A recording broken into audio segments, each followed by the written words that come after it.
এক মুঠো ধনিয়া পাতা, কাঁচা লঙ্কা, রসুন দিয়ে করব মূলো শাক ভাজা। মূলো শাকটা কিন্তু বর্ষার, তার জন্য কিন্তু খুব ভালো করে ধুতে হবে যতক্ষণ না পরিষ্কার জল বেরোচ্ছে। যাই হোক, ধোয়া হয়ে গেলে খুব সুন্দর করে ঝিরিঝিরি করে কাটবে। এ দেখেছো তো ঠাকুরজি, ঠিক এভাবে করে কুচোবে। আর তুমি রান্নাটা ভালো করে দেখে নিও, তাহলে তুমি এভাবে রাঁধতে পারবে। যাই হোক, এরপরে দেবে কালো জিরে রসুন ফোড়ন দিয়ে মূলো শাকটা ফেলে দেবে।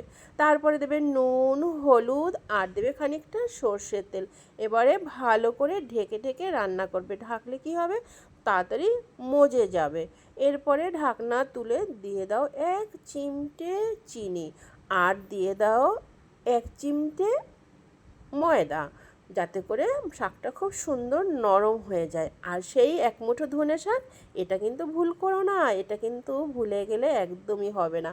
তারপরে দিয়ে দাও কুচনো লঙ্কা আর একটু কাঁচা তেল। ব্যাস, আমার রান্নাটা কিন্তু হয়ে গেছে, ঝুড়ো ঝুড়ো আর নরম নরম। এবারে শেষে কি দেবে বলো তো? শেষে দেবে 2-4টে পোস্ত দানা। ব্যাস, আমার একেবারে রেডি।